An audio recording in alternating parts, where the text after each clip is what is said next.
Welcome, ladies and gentlemen. We are once again live down here in the Barricade Studios for another episode of Beast Podcast Sold Out. With me, your host, Freddie Aloso, and it's just me and the other co-host, soon to be the main host, but we'll get into that later. The Encyclopedia, Blackbeard himself. And gentlemen, the original crew back, or possibly the last time. Hopefully that's not accurate. Hopefully not. Hopefully not. But I actually have a bone to pick. Not with you.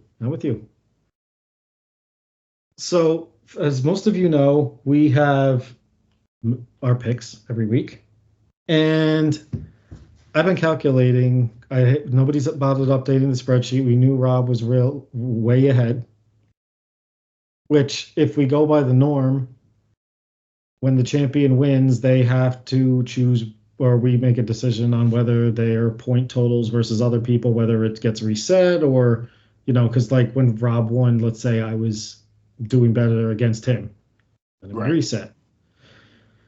I'm not sure how it happened. Rob's ahead of me by 90 points. Totally get that. But overall, me versus Rob, since Rob came onto the show, I'm actually ahead of him by 4 points. So I'm declaring myself the uncrowned champion. Oh, we have some controversy? We have controversy. I like it. Yeah, since Rob abandoned us to go have a lovely trip to Chicago, I'll shit on him when he's not here to defend himself. He's on his Ferris Bueller day off. What he's doing Literally. But like I alluded to in the intro, this will be my second to last week on the Sold Out podcast, the baby of the frenzy, the SFP, the originator. I will be handing over the reins to the Encyclopedia, who is going to take it and run with it. And I have all the faith in the world in him. And next week will be the last week for Aloso. I'll still jump on every now and again if the boys will have me. But it will be in the Encyclopedia's hands. Well, if we'll have you, we wouldn't even be here if it wasn't for you. So, cheers, fellas. Yes. So, you're always welcome back. I'm hoping you realize you have more time than you think, and you could still be on every week. But fingers crossed. I'll have to up the marketing budget though. Your marketing budget was a little too low the last 6 years. Right. Hey, I'm all for it. Yeah. So we don't have any bitterness like some of the bigger stars of this day and age in the wrestling world, mainly Ronda Rousey. Super bitter. That's one bitterness I just don't understand. Yeah. Like the way she's doubled down on WWE and like shitting on them however much you can. Like, I don't get if it's she's trying to sell books, if she really feels that way, or if that's just her character and she goes scorched earth the minute she leaves somewhere. Because she did that with UFC that we know when she was on her way out. But I just don't get it. Like the whole, like I know we're going to be talking about the Drew Gulak thing, but the way she's talking about it, like he made her feel uncomfortable. He did this, he did that. He pulled on the drawstrings in her pants. Mind you, this is the woman that was considered the most dangerous woman on the planet, right? If I'm not mistaken, a few years back. Right. She wanted to go after Floyd Mayweather with that whole thing a few years ago. You mean to tell me if this really let me rephrase. If this happened the way she states it happened, she wouldn't have one punched him square in the face and choked him out on the spot, or told her MMA heavyweight husband, Travis Brown, and he wouldn't have knocked out Drew Gulak. Like, come on. Like, I feel like there's a lot of inaccuracies in her statement, and I feel like she's going for clicks and she's going for headlines. I don't think it happened the way she said it happened, but it might just be me. I watched the video, and I think her reaction was even more interesting. And this is why I think there's some truth to what she's probably saying. And yeah, I'm a Rousey fan. I totally admit that. But she said that Bruce Pritchard, who she seems to be making a second career out of shitting on left and right. Right. I don't know. I've met Bruce. I went to one of his live shows in New York, the very first one he ever did. Actually, I've actually seen him live twice. With the fans, he's been great. I feel for the guy, and I'm sure there's a lot of what's said about him is probably true. He does tend to sugarcoat everything and side with, play the game, let's say. Right. But I think her comments were more about there was no reaction from anybody standing around when this incident happened. So it was like accepted culture, which I'm not surprised at that. Right. I mean, a lot of the stories we've heard about the way the women have been treated, and even some of the guys, I'm not surprised that was considered, it was probably overlooked in that they didn't think anything was wrong because that was the culture backstage. Doesn't make it right. Right. Let's heal. I thought the other thing is Gulak's tweet in response to this, I thought was really weak. And I'm going to quote this. Backstage at a WWE event in 2022, this is Drew, saw Ronda talking with a group in the hallway. I stopped to say hi and shake all their hands. And in an attempt to shake her hand, I accidentally touched her drawstring. Complete accident, and one that I had apologized to her for the mishap, which I believe, if I remember correctly from her video, she did say that he apologized. He didn't mean anything by it. Thank you for confronting me about it. So I think he took it as an educational moment. But this tweet, I don't think it looks very good. I accidentally touched her drawstring while I was trying to shake her hand. Like, if her hand's down by the side, she's not offering her hand.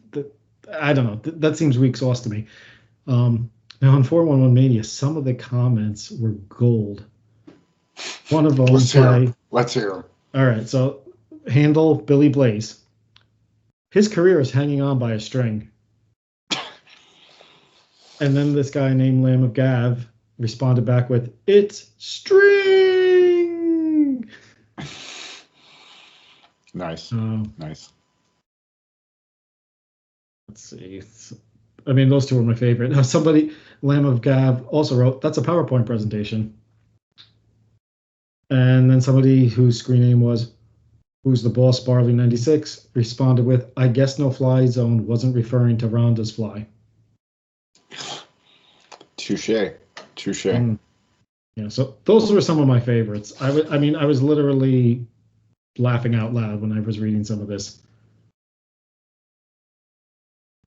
Hopefully there's some, people learn from this, because it seems like there was definitely an incident for Drew to respond. Yes, like that. There was definitely something. I just don't know if it,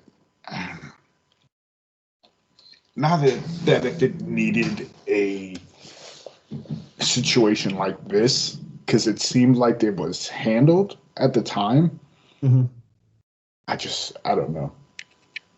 And look, I don't condone, like, I'll state it, like, I don't condone any workplace harassment or anything like that. I just feel like this situation in itself there's a lot of red flags going on with it, and I just don't know what's the truth. Yeah. I was trying to sell books, as you said in the opening. I really, it's eerily timed this book is coming out. She's on this press tour now, ripping wrestling apart specifically. Right. And this all started right a few weeks after Vince's lawsuit comes to light. During WrestleMania season, the height of wrestling. I mean, like not the popularity, but the height of the main part of wrestling season. Yeah. And the book release coming out the week of WrestleMania. Beautiful move by the publisher and her. Totally get that.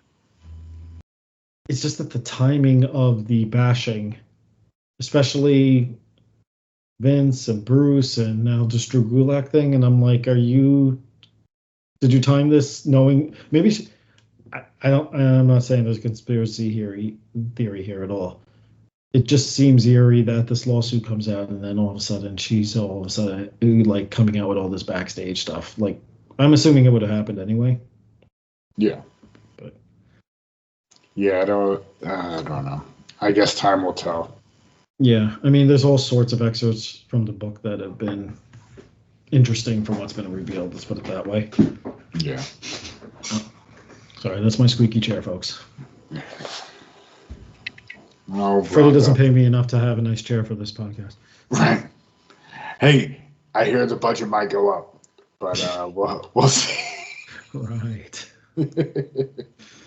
So, and then speaking of sour grapes, I think this is probably going on both sides, depending on how you look at it, or it could be on just one side.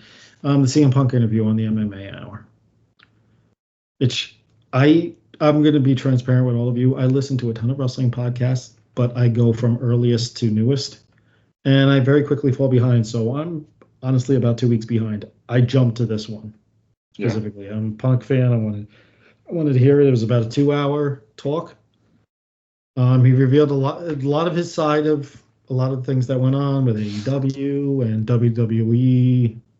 The first, when he first got released, doing backstage and what have you.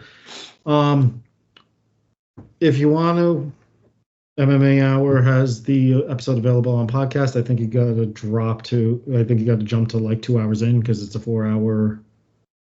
Sure. If you download it, it gives you an approximate time frame where to jump.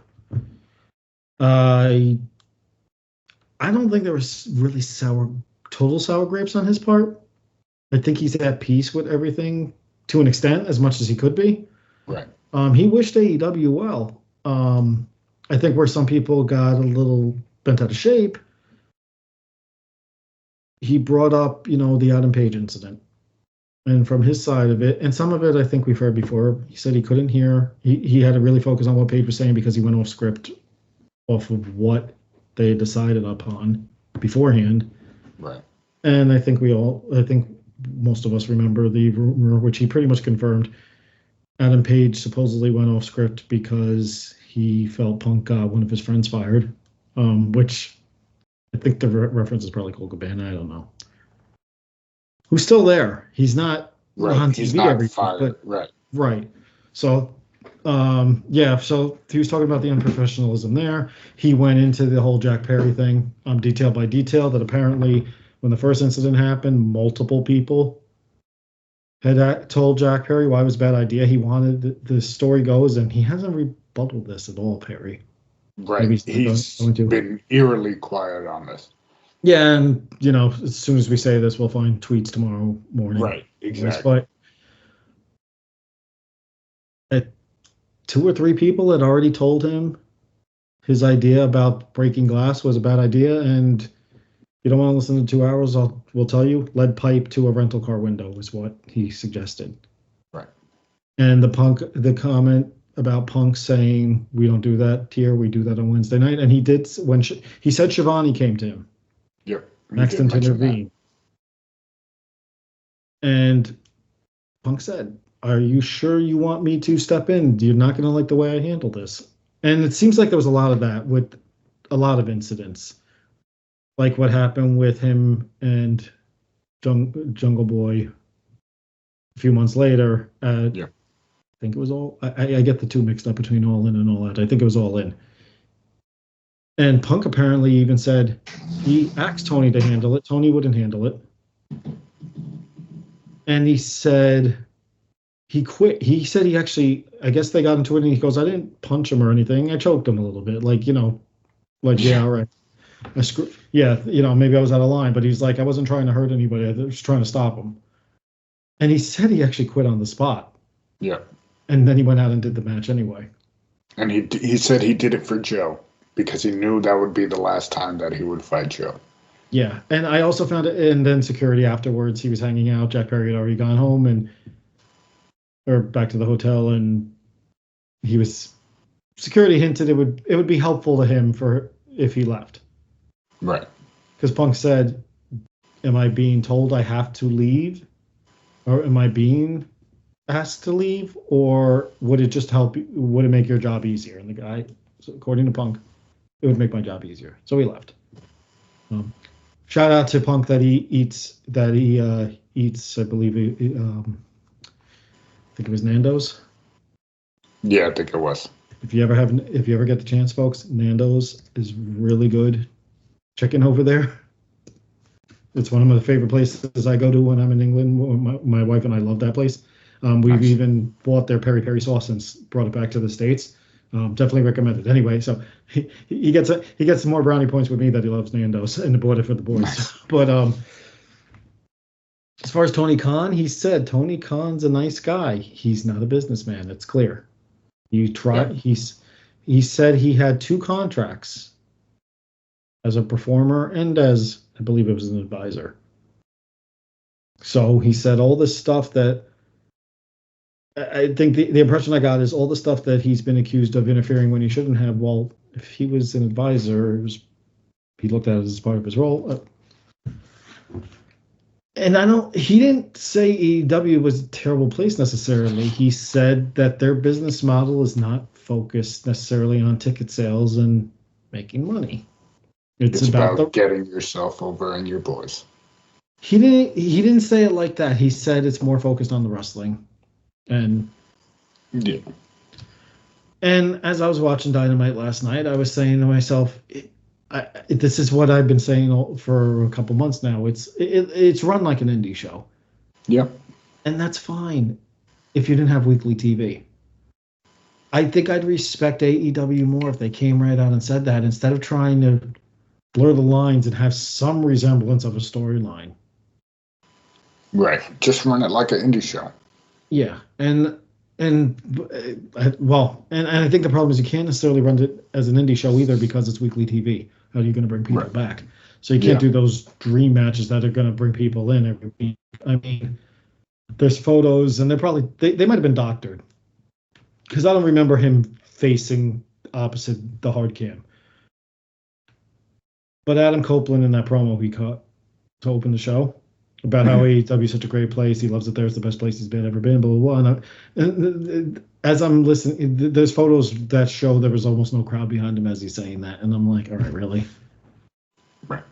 I get it.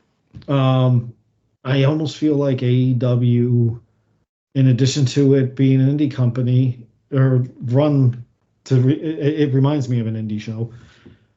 It also reminds me of MLS in the 2000s and the late 90s, and we see a little bit of traces now. The people past their prime come in for their one last paycheck. Hurrah. Yeah. And that's fine. That works for them. I think it's disappointing that there's so many people that say this company is not looking to be profitable. That's not their goal. I think it's kind of wasteful. In that respect, you're running a business, but if you got the money to throw and you don't care, then so be it. I did read, and I think this actually came in from Tony Khan. The exclusive window for Warner Brothers Discovery with AEW is almost up. And I'm like, wait a second. If that window's almost up, yeah, so when their exclusive negotiation window with WPD ends, and this is from 411 Mania, courtesy of Fightful. I'm not sure that I'm able to answer that question when he was asked about the exclusive window. I don't want to endanger anybody who works here or get anybody in trouble. I'm not sure I can say it's coming up soon. I probably shouldn't say the exact date. I do appreciate you asking that. I probably shouldn't say the exact date. It's coming up pretty soon here. rambling in circles like he always does. Right. Not giving a direct answer and being too nice. Just say no comment. Yeah. Come out and say, I'm not looking to run a sports entertainment type product. I want to give you good wrestling. That's what we're here for. Book small arenas. That's fine. There's no audience for that. I don't have a problem with that. I go to my fair share of indie shows. I'm okay with that. Right. I think the fact that they're blurring the line between whether we're a wrestling company or we're a sports entertainment company, and they don't claim to be a sports entertainment company. They claim to be a wrestling company, but they dabble in sports entertainment a little bit too much. It's like I feel like they're still struggling to figure out what their identity should be. I agree. Which is sad because it's been almost 5 years. I'm sorry, I'm going on rants here tonight, folks. I don't know. I think I'd respect them more if you just come out. We're a wrestling company. And the other thing is, if you're going to be storyline driven, and they're not the greatest storylines, but you know what? WWE for years didn't have the greatest storylines either. Even now, the storylines are compelling, but they're not, mind blowing. Right. The other problem is if you don't watch all 5 hours of their TV, you're guaranteed to miss something. They don't replay anything from matches. So like, there's so many times I've had to rewind like 5 times because I keep missing something, like a finish or something. And yeah, I admit it. I get distracted. I'm looking at my cell phone, fucking around, what have you. But this week we saw Billy Gunn versus Jay White, and they referenced what happened. You do your picture-in-picture for your ads. Show a clip before the match. What the fuck happened? Right. And not to mention that was a slow prodding match, but that's besides the point. I guess Billy Gunn's the new Sting for AEW as far as that's concerned. No, I'm kidding, folks. Sting moved a lot better than Billy Gunn did in that singles match, but I don't know. Yeah, it's crazy. The Punk interview, I enjoyed it. I felt like he was just being honest. Like it came off as genuine. It didn't come off like he's trying to bash AEW or he's trying to bash the talent over there. I think he was just being honest. He was being straight up. He was letting you know, hey, there's guys in positions over there that we didn't get along, and it wasn't for me. I told him the 2 shows wasn't going to work, and it didn't. Like, it wasn't going to work. It wasn't going to mesh. And ultimately, at the end of the day, it blew up in their face, and now he's with WWE making more money. Might be the only occasion that somebody admittedly is making more than in WWE than they were in AEW. I'm not too sure. I don't remember if he covered that. I think he's paying more to some of the WWE legends than WWE would have been willing to pay, and that's fine. If you got the money and you're not necessarily, if what Punk's saying is true about their business model being different from what he would expect. To him, it's about drawing money, bringing in money, drawing, people in. Mm-hmm. So be it. Good point about the separate rosters. It's like putting a Band-Aid on the issue from that happened before. All Out. Yeah. Yeah. Yeah, and I don't know. And he was also very careful with his words. Yeah. He took his time. He wasn't trying to say the wrong thing, or he was very methodical, smart on his part, like not trying to shit where you eat, either way on both ends. Like, I thought it was very well done on his part. Yeah, and instantly I went on the Call Out Marks for Life Facebook group, and I know I'm guilty of it at times. The people that hate Punk just was ready to rip a new one, and I think, and I try to be better about this. And we both listen to this MMA Hour and the same thing with the Rousey video about Gulak. I went and watched it because I was like, sometimes the way they report things are done in a way that you're supposed to get, they're supposed to get fired up as clickbait, what have you. Then when you actually get the full context by watching whatever the source is, then you realize, all right, this is not on the level they made it sound. So They're very good at that, but it's also a reason why I have my problems with the Dave Meltzers of the world. And Dave, I know you still got me blocked. I know you're not listening to this. I'm not bashing you on this. None of this was you. I totally get that, but he set a standard. I'm sorry. I will say that much. Yeah. Yeah. Yeah, I don't know. But anything else to add on your side, sir? No, I think we kind of covered that one. I'm more interested to see Punk now. Yeah. Like, you guys know I bashed him pretty heavy when he was in AEW. I just didn't get his whole shtick while he was there. And it makes sense now. Like, he just wasn't happy while he was there. So it came out on the camera. Now he seems happy. He seems, you get to know the man more as opposed to the character. And, I'm interested to see Punk again come back on screen.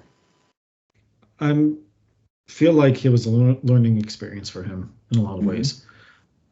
The timing was ripe where Triple H, being in charge of creative, surprisingly helped the situation. He made it sound like back when he was on Backstage, that was supposed to potentially open the door. It sounded like there might have been a verbal agreement that he might be back soon. He said he wanted to come back. I mean, we'll never know how true all of that is because it wasn't said at the time. It came out now, but if you take his word for it, I'm stuck in the middle on that one. But he feels like he's back home. And the other thing with the whole AEW fallout the first time with the brawl out, he told them to let him go. Yeah. I know, I don't want to be here. You're not running this in the way I respect or whatever, something along those lines. Just let me go.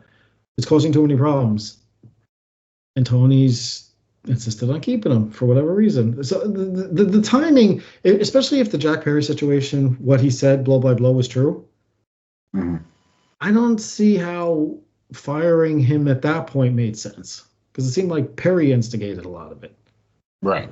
And he explained, for those of you that said, oh, he was going to break a window, big deal. Well, he also explained he breaks a window on a rental car and returns the car in that condition. Now you got a rental car company saying, oh, don't rent any wrestlers. And that might sound ridiculous and over the top because of one incident, but that's real life. That stuff happens. Yeah. And it used to happen in the 80s with the boys and the way they did things back then and ruining it for other people. So I get what he's saying. I also think Punk has evolved over time and learned that, maybe a lot of the issues he had were just that they were overblown. But at the same time, he said that he's gotten people backstage in WWE coming to him, and we don't know if this is true. This is his word for it.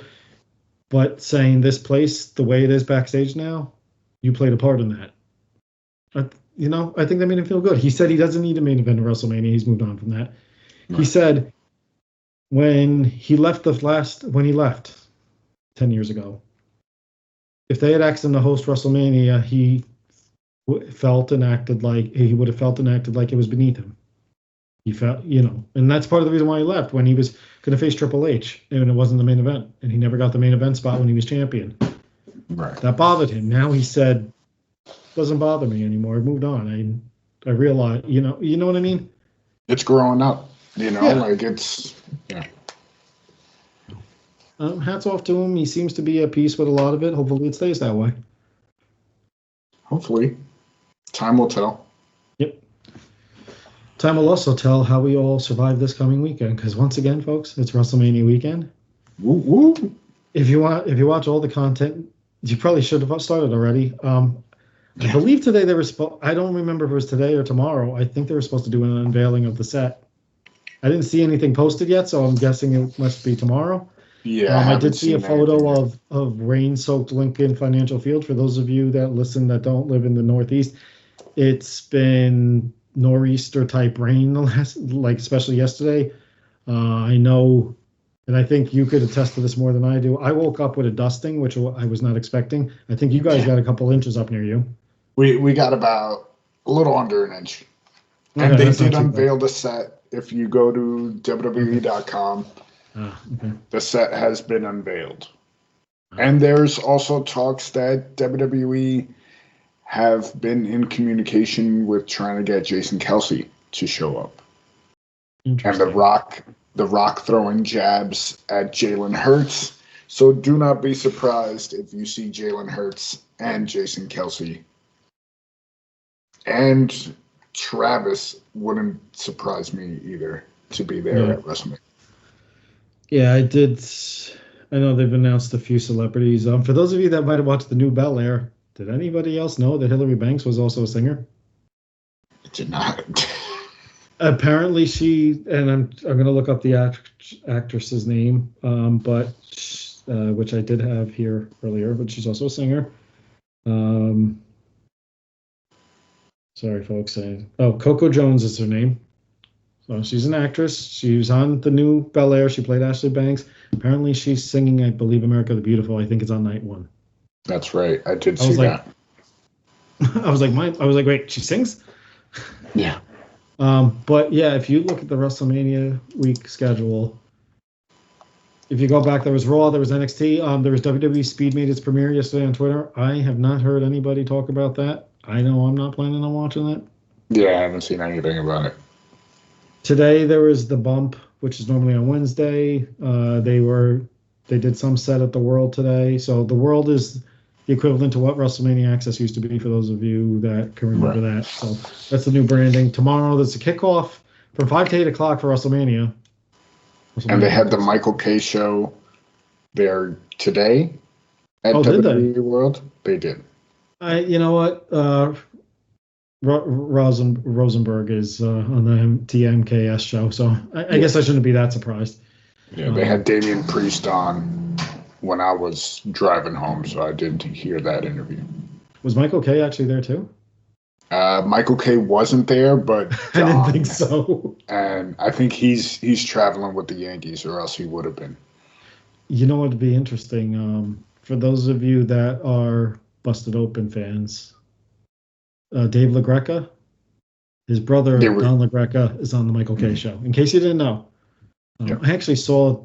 I don't know if I ever told the story. I actually saw Don LaGreca having dinner in Bridgewater, New Jersey.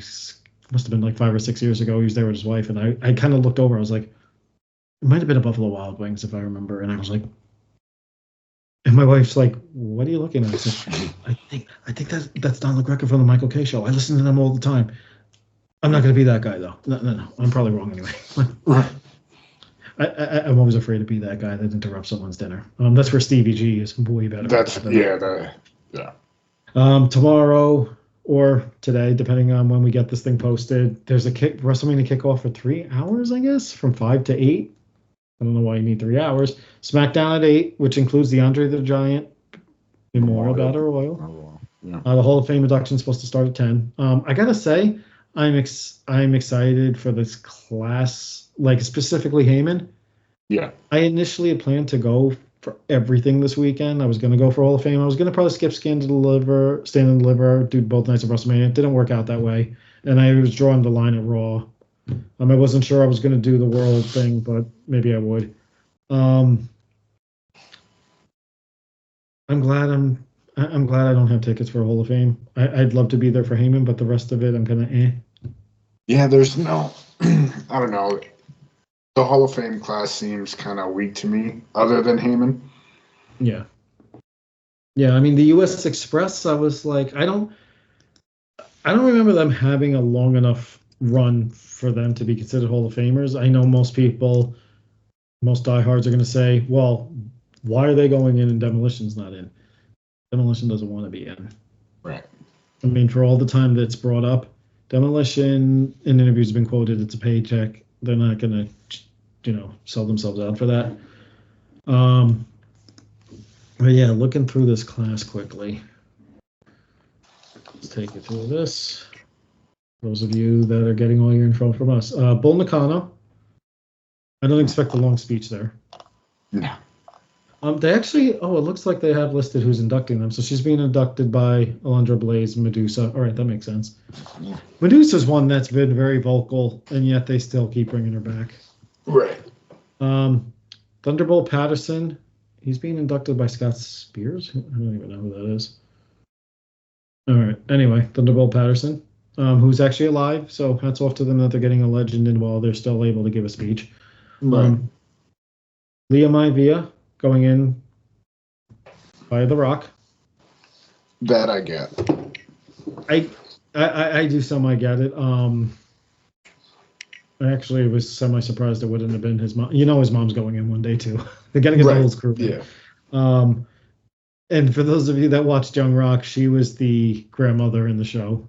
Obviously not the same person. It's an actress playing the role, but and then the U.S. Express. I feel like Mike Rotundo could have went in on his own with the IRS character, so and even the IRS character probably borderline, but. More deserving than Coco Beware. Yeah, I just when I heard U.S. Express, I was like, if they inducted Mike Rotundo as he is, and Mike Rotundo, the person who also played IRS, who was also a backstage agent, was part of the U.S. Express, I could get that. And this is that shade of gray I was talking about, where should it be the person playing the role that goes in, or the character, and it really depends on the situation. And then Muhammad Ali is also going in, so it's not a terrible class by any means, but it's not terrible. But the U.S. Express, I think, for me is the big question mark, and then maybe Thunderbolt Patterson, and that's more a case of I don't know about Thunderbolt Patterson, so I'll let pass through. I think it's the U.S. Express going in, the team. I don't feel like they were trendsetters in any way. And this is where it's too bad Rob is not able to defend. Rob would definitely be able to shed some more light on that. Yeah, and he might agree with us. I don't know. Yeah. But let's get into these picks, Encyclopedia. Where do we start? That's Freddie's way of saying, Jesus Christ, dude, we got like 20 matches to pick. All right, so let's start off. Let's start off with NXT Takeover, or Stand and Deliver. I'm sorry, Takeover days are long gone. Wishful thinking on my part. So we have Sean Spears versus Joe Gacy. This kind of got set up on this week's NXT. Gacy was coming out for a match against Obafemi. And as he was coming out, Spears waylaid him with a chair. And I think there was some stuff that happened in the previous weeks. And Gacy ends up losing the match due to injury. The referee threw the X out. This match was rumored because the Joe Gacy injury was supposedly legit, but then they still aired the segment where he was with Ava in the back asking for Sean Spears on Saturday. So could have been just a well done storyline as well, but I digress. Anyway, what are your thoughts on this one? I'll go Spears on this one. Yeah, I agree. All right. I'll give some background since I'm the NXT guy. We have a 6-women tag, or you want to call it a women's trios match. Well, AEW style, we could go that as well. So we have Thea Hale from Chase University. Wow, I had to think about that. Fallon Henley and Kalani Jordan teaming up to face JC Jane, Kiana James, and Izzy Dame. Wow, they all rhyme. Yeah. The big story really there, we know there's history, if you've been watching NXT, between Kiana and Fallon. They were tag team champions, but questionable tag team champions last year. The bigger thing is JC Jane versus Thea Hale. JC Jane was mentoring Thea Hale, but when she was, at the point of getting to the next level, JC Jane pulled the rug out from under her. That's the summary I'm going to give you. And this past week, to set up this match, JC Jane, Kiana James, and Izzy Dame basically got the upper hand on Thea, Fallon, and Kilani. So while I think JC Jane, Kiana James, and Izzy Dame are more established because Kiana and Izzy have been a group for a while, and I think I'm gonna, as much as, and I like Fallon Henley, and I like Kiana James, so I think realistically, Hale, Henley, and Jordan have to win this one, so they're getting my pick. Yeah, I think so too. I'll go with you on that one. Yeah. I should just fill these into the Devil's Advocate column too, because he doesn't want to. Right, he doesn't. He doesn't watch say. NXT. We all know that. That's fine. Yeah, and the Reverend is still in Japan, so hopefully he'll add his picks before this weekend. All right, NXT Tag Team Title match. And actually, I put this. So our chart, we have a Google Doc, as you know, that we keep our topics in, and I put a table. We put a table in for our picks. And when I first put this in, there was no. The challengers were not decided yet. Now they are. So, and now my keyboard must have died. Oh, there we go. Okay, so we have Axiom and Nathan Frazier. They won a tournament. It was a 4-team tournament to become the new #1 contenders to face the defending champions, the Wolf Dogs, Baron Corbin and Braun Breaker. You waiting for me to pick? No, I think this may be the last hurrah for Braun. Okay. I could see his official call up starting next Friday after Mania. So a way to get the title off of him. They pinned Corbin. I'll go Axiom, or was it Axiom and Nathan Frazier. Okay. I'm going to disagree. I think Braun's proven that you could, and we're seeing it with Carmelo Hayes, although neither one of them have really been on SmackDown lately, but be that as it may, I feel like there's better teams that they could drop the belts to. Like if they had inserted the Good Brothers in here, the Good Brothers, I could have seen that. Axiom and Nathan Frazier, I was like, really? I was like, this is the last. Like I thought maybe the LWO only, very slim chance, but only because they already lost on the WrestleMania Tag Team title opportunity. Right. Mm-hmm. So I thought maybe, well, you could say the same thing about the Good Brothers, but I just thought the Good Brothers with the Wolf Dogs, you don't need too many long matches on this card. Let them beat the shit out of each other for about 8 minutes, but we're going to get Axiom and Nathan Frazier. So, all right, I'm going Wolf Dogs there. NXT North American title match. We have Josh Briggs, Dijak, the former Dijakovic, and the champion Obafemi. Obafemi looked really strong this week, especially with the beatdown he gave Joe Gacy. I could see Obafemi retaining. I could also see Dijak maybe pinning Josh Briggs to get the belt, because as much as I'm not a Dijak fan, I could see that he's probably overdue. So it's like, do you stop the momentum you built up with Obafemi, or do you give Dijak his shot? I'm going to go with Obafemi to retain here. Same. Yeah, I think you keep the hot hand. He'll be probably next in line sometime later this year for the NXT title. Yeah, I think he's got to get the I think his weakness right now are promos. Yeah. The impressive size is there. The strength and what have you. I'm going to shift some stuff around here because I know this next match that I have listed here is technically the main event, so I will fix that. We'll go with the NXT Women's Title match. We have Lyra Valkyria and Roxanne Perez. Lyra defending against Roxanne, who, according to her, she never really lost the belt. Not that that's completely inaccurate, but right. Yeah. So, and I'm having all sorts of problems here. Sorry, folks. Freddie's probably having a good laugh over here. I switched to Mac, at least for these podcasts, and I'm having a hard time with something as simple as copy and paste. I like Lyra Valkyria. I really do like her. I just feel like Roxanne, they really are trying to test this heel run with her, and I feel like it would be a step back for her to lose. Yeah. So as much as I hate to admit it, because I really like Lyra Valkyria, I'm going Roxanne Perez on this. Same. I'll go Roxanne Perez on this one as well. All right. For the NXT World Championship, Men's World Championship, we have Ilya Dragunov facing very determined, very cerebral Tony D'Angelo. He's really been messing with Ilya the last few weeks. Threw him in a trunk, and kind of left him on a bridge to fend for himself to walk his way back home. That was a few weeks ago. This past week, they had booted his car, brought him to the dinner he was supposed to go to, which was actually in like a factory, and they did all these weird things like guy with a chainsaw and drywall staring at Ilya, trying to trying to intimidate him. Yeah. Tony D'Angelo squeezed in Ilya's injured hand, causing him pain.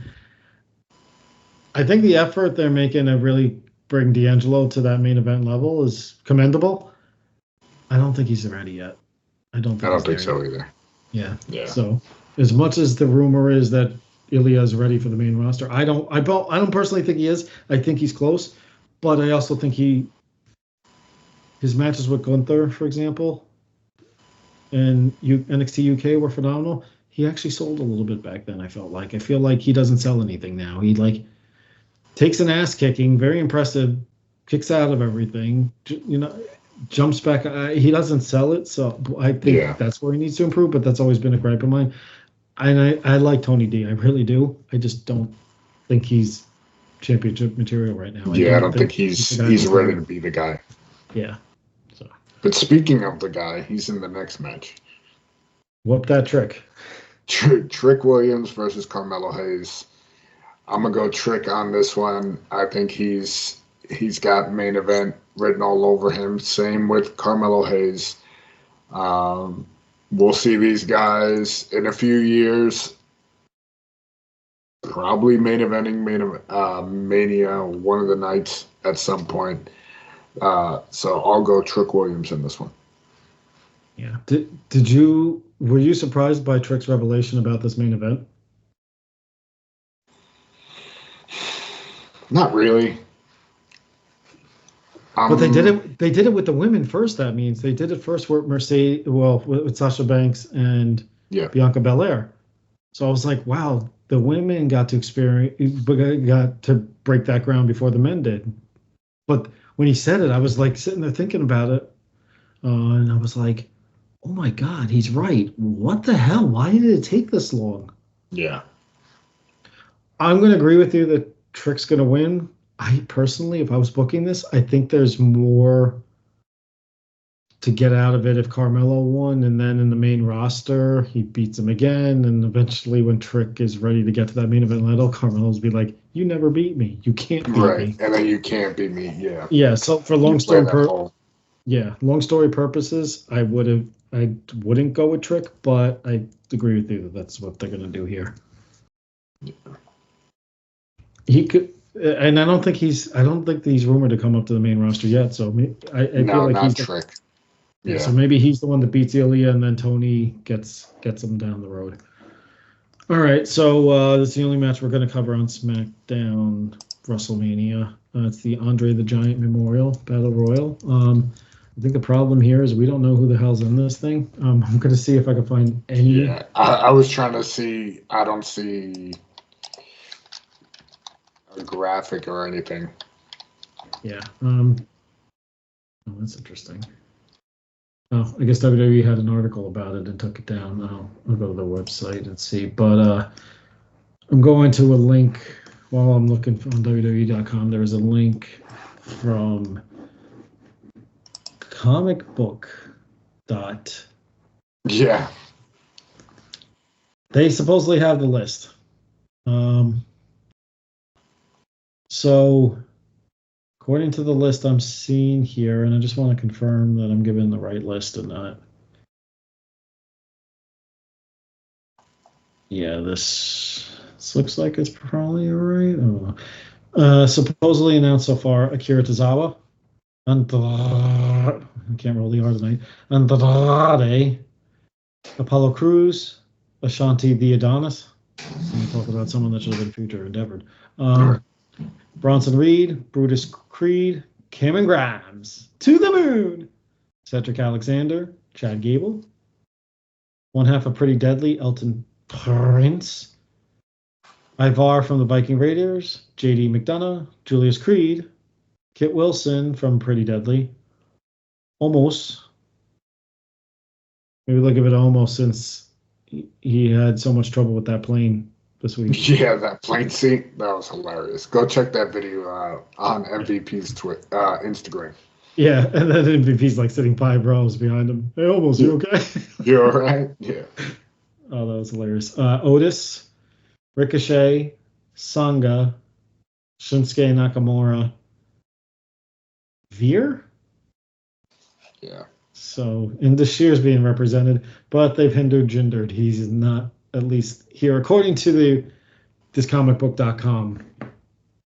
Yeah.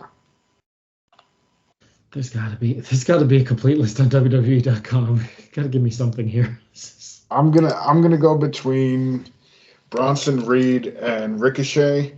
Got to pick one. I'll go Bronson Reed. I'm gonna go Bronson Reed. Okay. Yeah, it's actually a good pick. It's making me second guess because I thought I had heard somewhere that Obafemi might be in this battle royal, and I think it was because of the way they said stuff on NXT. But I kind of replayed it a few times, and it still wasn't clear to me. Gotcha. Do they even have a preview? No, why would they have a preview on their website? Assholes. I'll let you know at 10 p.m. tomorrow. All right, sounds good. No, I'm kidding. God, this episode is gonna be so long, folks. I'm sorry. I'm gonna go with Shinsuke Nakamura. All right. Rob's like, oh, good pick. You're wrong, but good pick. Right. If he was here. All right, so now we go to 2 nights of WrestleMania. Night 1. We have a 6-women tag team match. We have Damage Control not defending their belts. So Asuka and Kairi Sane losing the belts at WrestleMania. Sorry, folks. That was your dream. Not happening. Yeah. Teaming up with Dakota Kai, who I really like, against Bianca Belair, Jade Cargill, and Naomi. Does anyone think Belair, Jade, and Naomi are doing the job? Because I sure as hell don't. Nope. Bianca, Jade, and Naomi are winning this one. Okay. And I almost want to go as far as saying for bonus points, we should say who's going to get pinned. Kairi Sane. Yeah. Kairi Sane or Asuka. Wouldn't surprise me. Actually, I was going to say Kairi Sane or Dakota Kai, but anyway. All right. And the match that I actually got ripped apart on 411 Mania for saying Jay versus Gunther I would have liked to have seen. I think this match should have been saved for the Rumble or lesser pay-per-view. And I had somebody who told me they're giving the honors to 2 guys that have been busting their ass for this company for over a decade. And I'm like, all right, whatever. If it doesn't draw, I'm not booking it. And this match don't draw to me, especially when Jimmy Uso's been on a massive losing streak. But anyway, we got Jimmy versus Jay. Is this another case where across the board? I think Jay, 100%. Okay, that's what I'm thinking too. Which means I'll probably be Jimmy thanks to Solo or something. Right. That's the other thing. I'm like, Jay is facing Solo Sikoa on WrestleMania SmackDown. Solo beat John Cena in October. He's been on a losing streak since then, but he beat John Cena. He's facing Solo on SmackDown. Jimmy Uso's the one with the massive losing streak.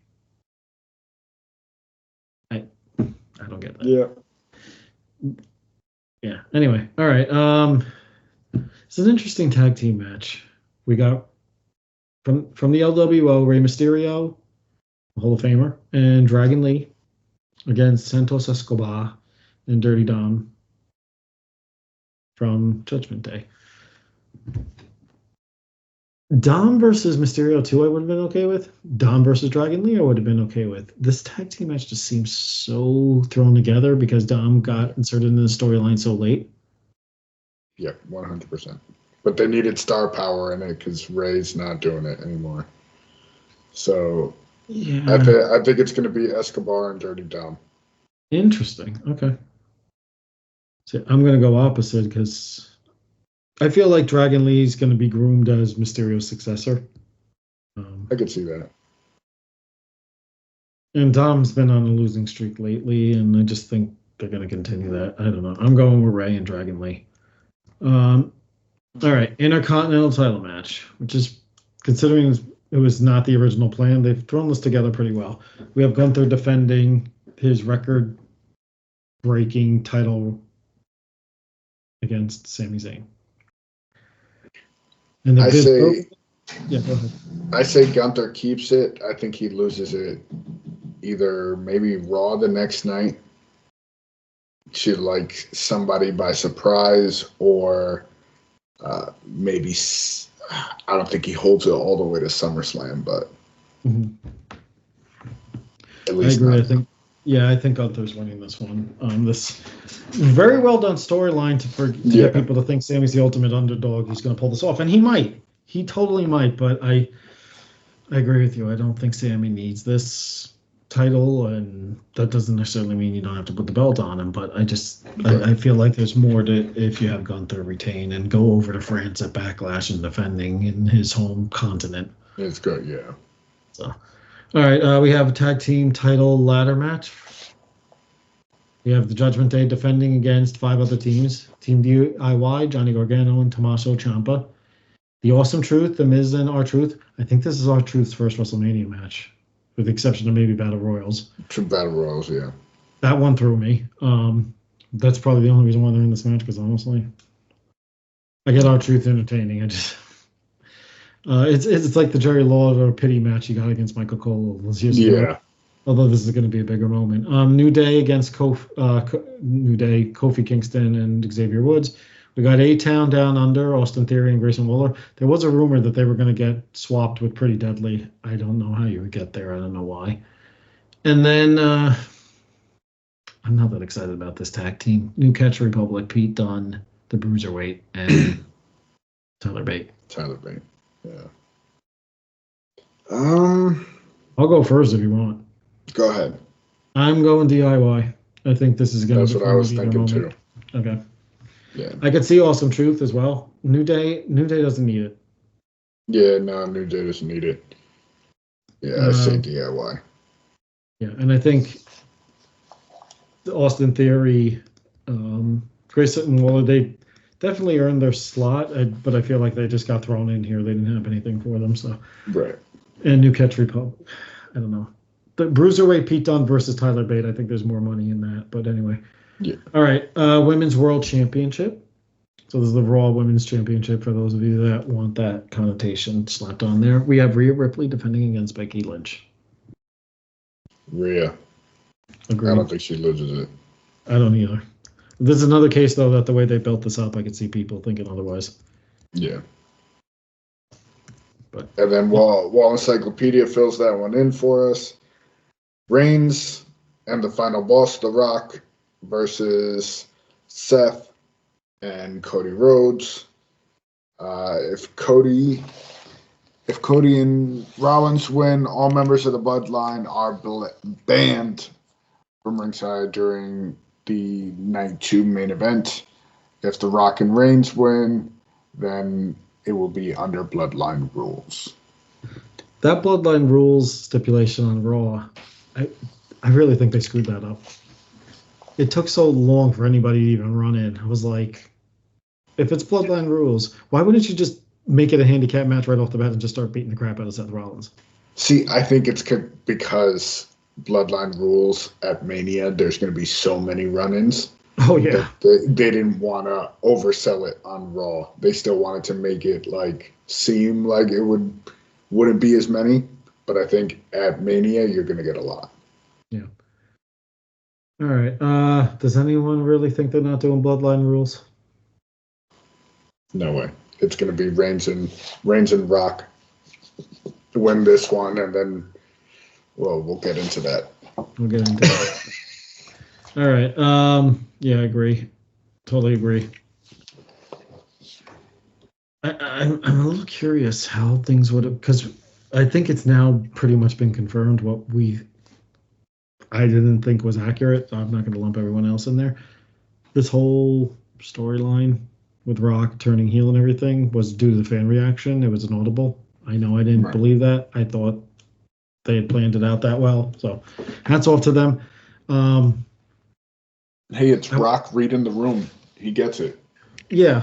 Yeah, I think his ego does get in the way sometimes because like he's destroying everybody, but Right. that's been my knock on a lot of these veterans. And if anyone could get away with it, it's The Rock. So the lucky Seth Rollins, I think they knew within a few weeks by that press conference they knew he was going to be cleared, that he was going to be okay. So and the other thing with Seth Rollins, he's facing Drew McIntyre the next night, who's going to be completely fresh. At least Roman and Cody already had a match going in. Right. It's also interesting. So for those of you that don't know, on night 2, Roman Reigns, due to the 2-night WrestleMania thing, otherwise it would probably be next year, Roman is actually breaking the record for most main events at WrestleMania. He's ties with Hogan as of Saturday night. Sunday, he goes ahead of him. This is also the first time, and this is due to the night 2. There's a couple first. It's not the first time we're seeing 2 guys face off at consecutive WrestleManias, because we saw it with Cena and Rock, we saw it with Triple H and Undertaker, we saw it with Hogan and Andre.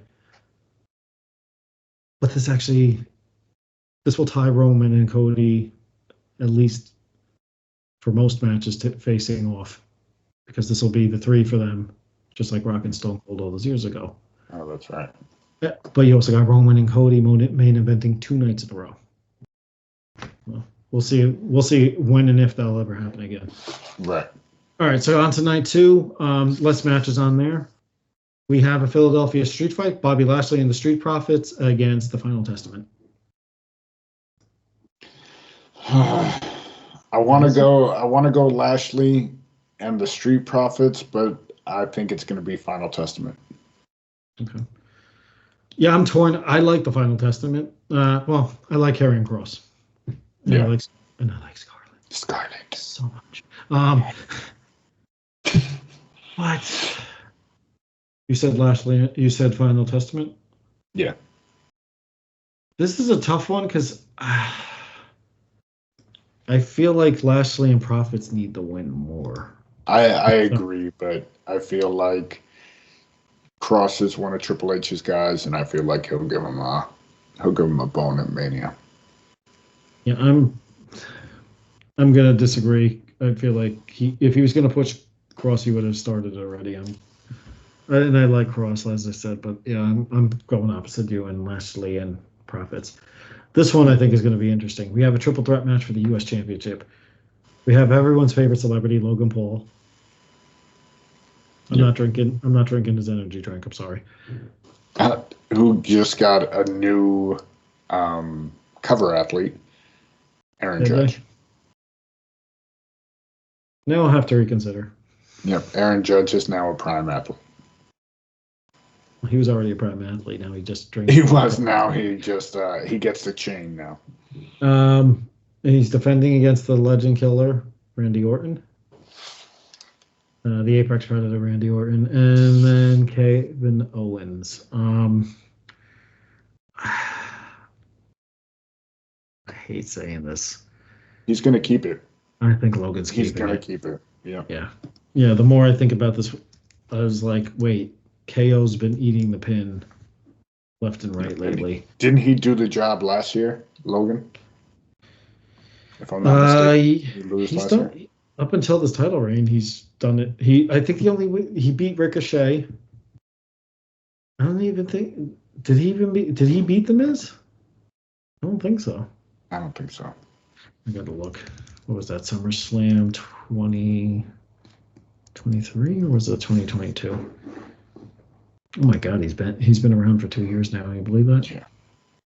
Crazy. He's gonna be around for a while. No. 2023 would have been Ricochet, so maybe it was WrestleMania. No, it was SummerSlam 2022. I think. Wasting more time, folks. Fact checking. Logan Paul defeated The Miz. Okay, yeah, he's had a few wins, but yeah, I feel like it's going to be LA Knight to append him, but they're not doing it at WrestleMania. You know what I wonder? I wonder if this all changed when they decided SummerSlam was going to be in Cleveland. No, it wouldn't surprise me. I suspect that's what happened here, and LA Knight gets his moment there. Speaking of LA Knight against AJ Styles. LA Knight. Yeah, I'm not betting against LA Knight. Yeah. I'm glad he's at least on the card. I think a U.S. title win would have been a bigger moment, but so be it. And I think that would have been as great as they put this AJ Styles feud together. That I think would have been better. Damage control explodes. I'm just gonna go with that. One of my favorites of all time, Bailey and Io Sky. I love both of these women. They're awesome. I think Bailey's got to win here. Bailey's got her. She walks out champ. She gets her Mania moment. Yeah, she's well overdue. I mean, she did win that Fatal 4-Way against Charlotte and Sasha Banks, and I think Nia Jax was the 4th years ago, but it just felt so thrown together. All right, was that the empty stadium one too, or no?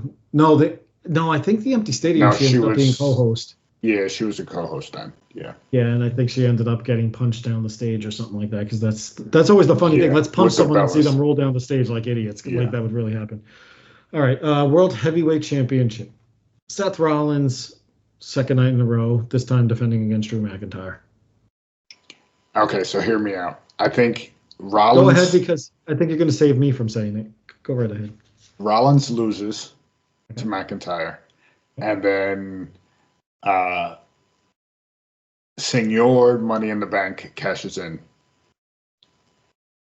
And we have Damian Priest walking out of Mania with the belt.